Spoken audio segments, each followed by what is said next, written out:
for those who don't know me, I thought of doing just a little introduction first of where I'm coming from musically and artistically, and then talk more about my engagement with sound and nature. So, as Laura was saying, I started my professional career a bit more than 30 years ago as a musician, and I was always interested in playing drums and playing percussion. And this has allowed me to collaborate with a lot of people from different parts of the world, mainly in the world music and jazz field, but also in the classical field and other musical spheres.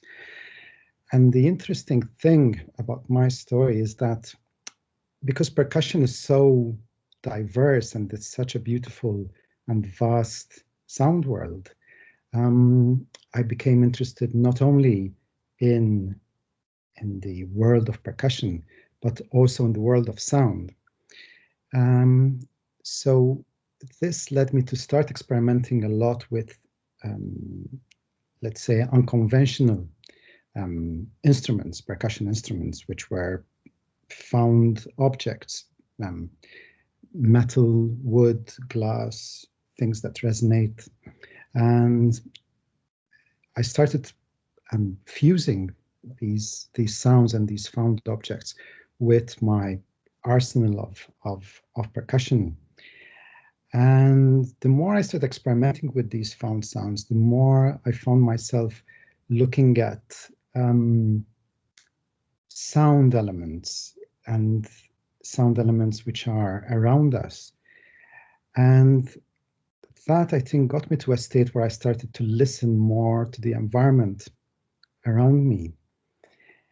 And I started wondering what it would be like if I had to start bringing sounds from outside into concert halls, art centers, and anywhere where I was performing. So I started this experimenting with sound, live percussion, and trying to fuse these elements together. And there's a lot to learn about how to go about this, because to me there was a certain beauty, but it was a very sort of personal engagement, and I wanted to see how I can transform this personal engagement of mine into something which has an artistic aesthetic to it. So most of my work for a long time was touring as a solo artist, doing solo performances and fusing all these elements of found objects, conventional instruments, and recordings. And once you enter into this world, this vast world of sound, which is our world, the world that we live in, the possibilities are just endless. And I wanted to learn more about the craft of how to record things well. How can I capture these details and nuances that I was hearing around me? So this led me to my first recording devices, which I was borrowing from other people at first until I started investing into my own. And I soon found out that these recording devices with their little microphones acted like, how shall I put it? They're like the key that opens the door to a very beautiful world of sounds. And the microphone allows you to listen in detail. So I was placing microphones in like anywhere and everywhere I could, listening, really detailed through headphones, and discovering this new language, which in turn broadened my own musical language. And because of my work as a musician, I do travel a lot. I was carrying any portable device, recording device, to record different sounds from different places and different cultures and different languages. And it's quite diverse, because most of the time you're playing in big cities and very busy urban environments and very busy sound textures, which I did enjoy. But as a person who comes from an island, I come from Malta, and I always sought to find my space, my mental space, and my time to concentrate, always close to the sea. As much as I was enjoying recording urban environments and textures, I was always drawn to sound words which have got more space in them. The idea that you can listen to detailed sounds. And apart from that, I always had this connection to the sea. And this connection goes back to when I was a little kid. And we had a summer house which was very, very close to the sea. I mean, the sea was just across the road from us. So I started investigating more how I can glean sounds from coastal areas, from the sea, its different moods, its different textures. And I would say that this whole process started inspiring me to not only record sounds, but to actually listen more.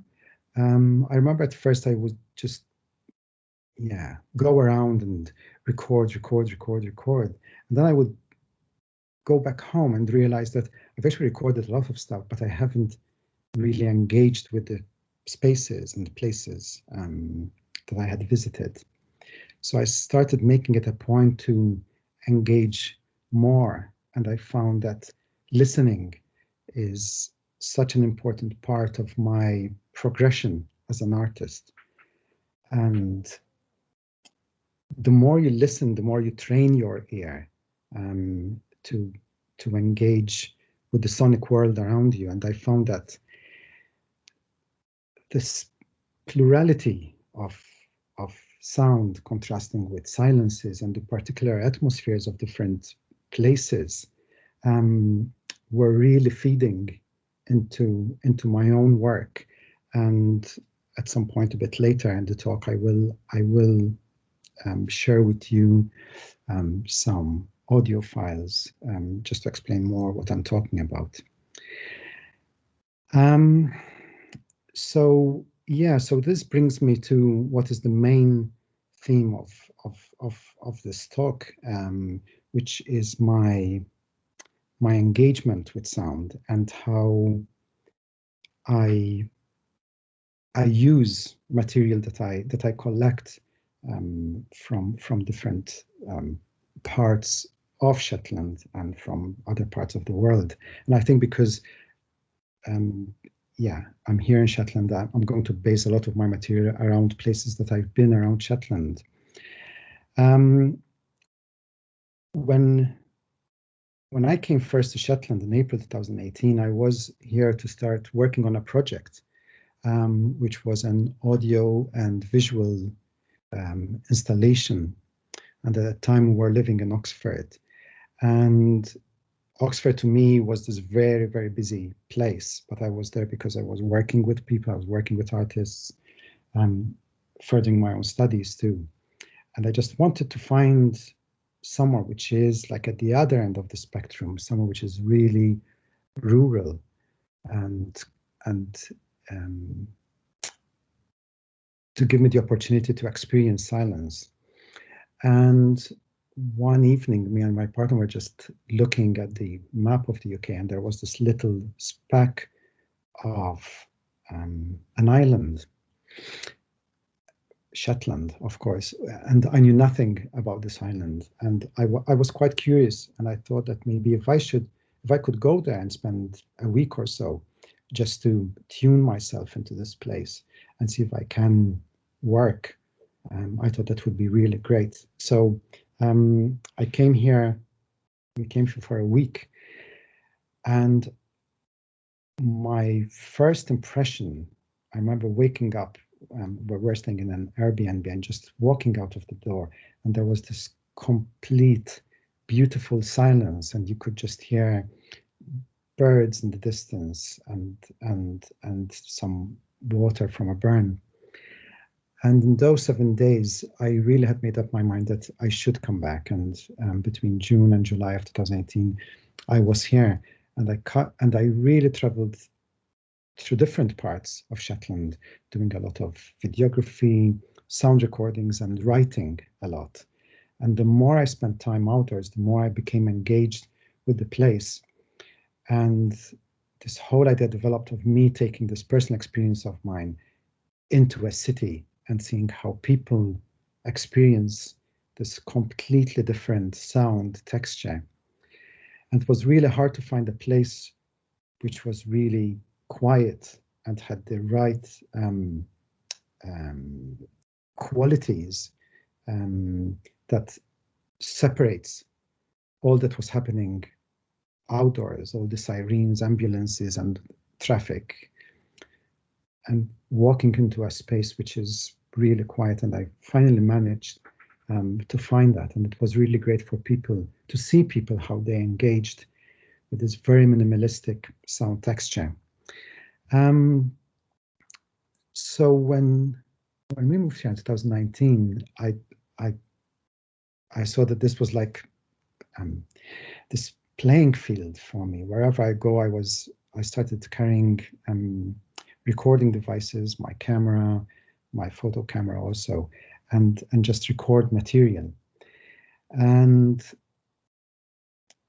because of such detailed sounds, I was trying to figure out how I can make these really minute sounds sound bigger, and give me the possibility to use those as sound textures in my compositions, but also to let people into my world, to let them listen to what I was listening through my own headphones. And one of the first audio examples that I would like to share with you this evening is from the first time we were here, and this was in June of 2018. Shetland was hit by Storm Hector, which was quite a big storm. And we happened to be in Lerwick, and I could see Victoria Pier was really excited by this whole movement of the rough seas. And I decided to go down on the pier at the very edge of it and record all these sounds around me, from the clanging of the mast from the boats to the wooden planks to the metal bits. So it was a really beautiful orchestration of sounds. But apart from recording all these sounds that were around me, I also wanted to record what was happening under the water, something that I wouldn't have had access to if it weren't for these microphones that you can dip in the sea, which are hydrophones. So this recording that I will share with you, the very first recording, is actually a hydrophone recording of what was happening down in the seabed. So I'll find that, and so I'll play just a part of it because it's quite a long recording, but I'll play just a small part of that.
So yeah, that's just to give you a bit of an idea of all the sonic activity that happens, and that we can't really experience from up above, and of course we can't actually listen to it even if we were in the sea, because it's only microphones that enable this kind of experience.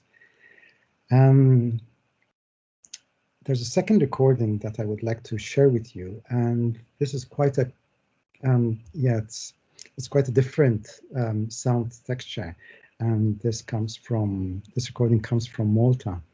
I was walking down a valley that leads to the sea, and on one side of it, it's all covered in bamboo, and with this gentle summer breeze, there was this really beautiful, almost like a wood chime kind of texture. And I stopped to listen, and then I was lucky enough to have this little microphone, small microphone with me, and there was this broken bamboo, and I said, what if I had to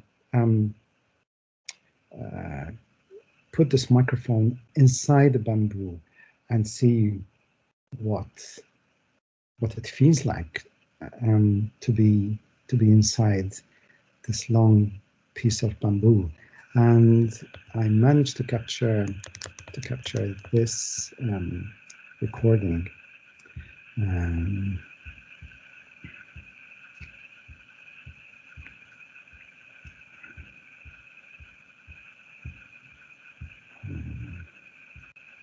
Here we are.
Yeah, so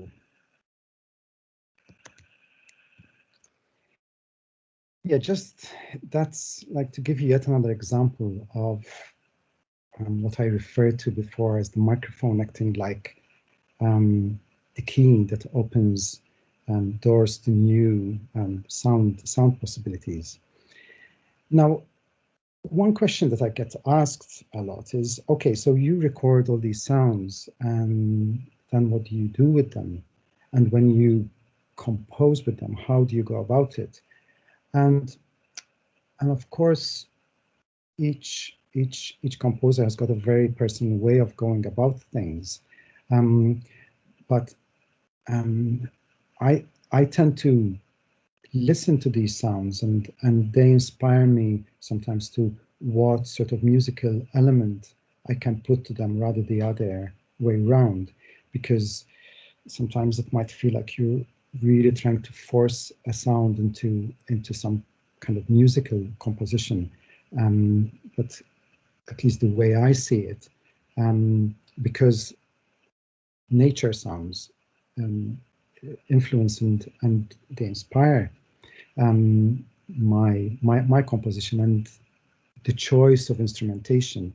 Then that's the way I go about it, and that's really just putting it all in a nutshell, because in actual fact it's much more complex than that. I mean, you spend days and weeks on end just to get something that sounds in some way or other right to you. And I think it's also because of this, I would say, emotional connection that I have that really helps me shape the pieces that I compose. And I'm going to play another audio example, and this was a commission by Alan in Orkney for their Dark Skies festival in 2021.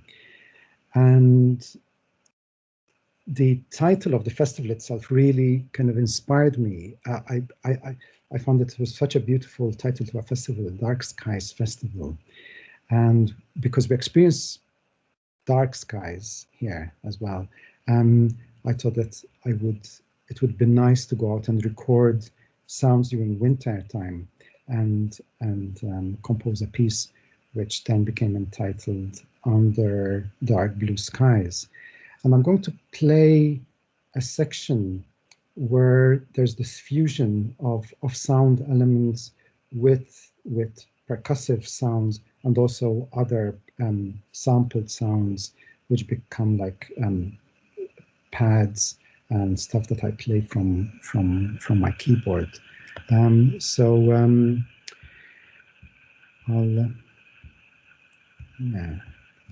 play just the whole piece is around 22 minutes, but I'll just play just a bit of it. Hopefully I've picked up a section which just illustrates what I'm talking about clearly.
yeah, so yeah, just stop it there. Um, so it might be interesting to know that during the process of composing and recording this piece, um, I was working. So I was recording sounds outside, but I was also engaging with certain sites by recording certain things um, on location when the weather permitted, of course, because most of the time, whenever I was trying to go out, because I'd be inspired by some idea, the wind would be just um, way too strong to set up my microphones and try and record outdoors. But I did manage some few instances, which I'm always very happy to achieve. So that was one of those examples. Um, and another example that I would like to play for you is from the time.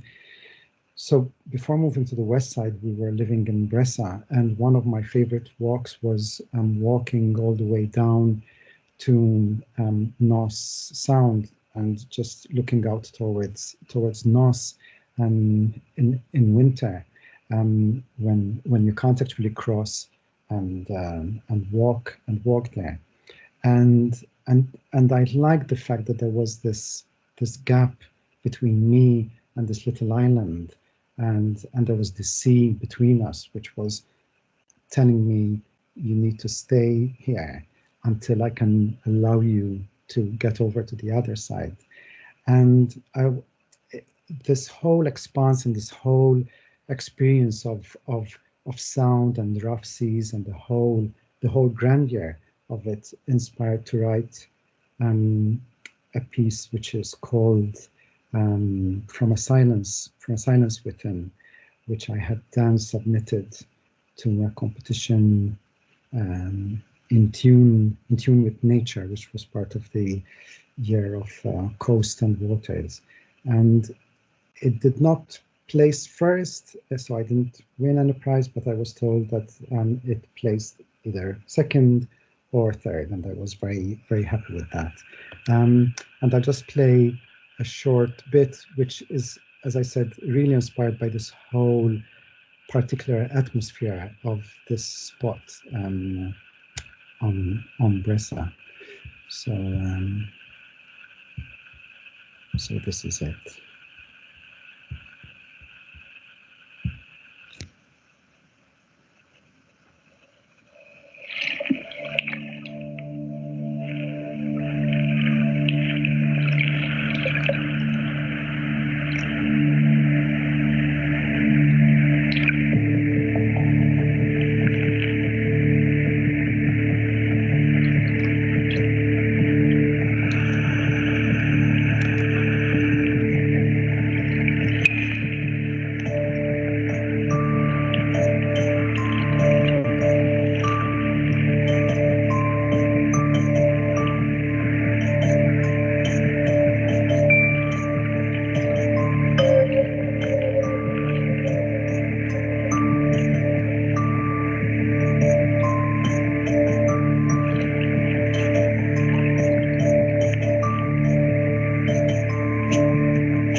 it always brings these really beautiful memories of when I was actually working on this piece. And yeah, you get into this really, at least I get into this really deep engagement with the place, and I just almost let it speak to me, and just let the space dictate where sort of the music should go. And just to conclude, so I did speak before that I came to Shetland and I was recording sounds and I was writing a lot and I was doing a lot of videography also. And I'm in no way a filmmaker. I use the camera like an instrument, and because I like to improvise a lot in a lot of situations that I'm in, I see the camera as another instrument with which I play and improvise, and try and capture certain situations in a particular way, as I see them through the lens and sort of in this visual engagement. And there's something about working with videography and then engaging with sound also, because you start experiencing all these different levels in such a particular way, seeing things through a lens and focusing on a certain frame and seeing what is happening within that frame. It's this small field, the small frame of possibilities and things that are happening within, and it makes me really focus a lot of what's happening in that particular moment and in that particular field, so to speak.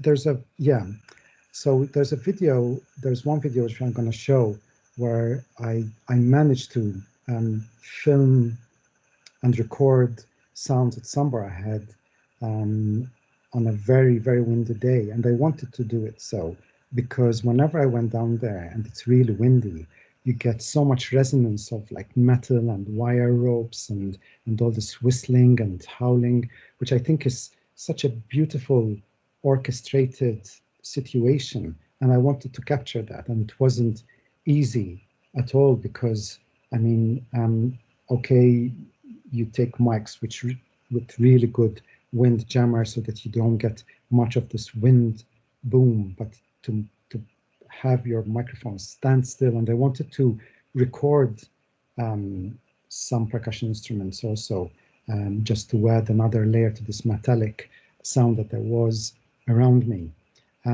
So this is the end result, so to speak. And again, I'll just play just a short bit from it.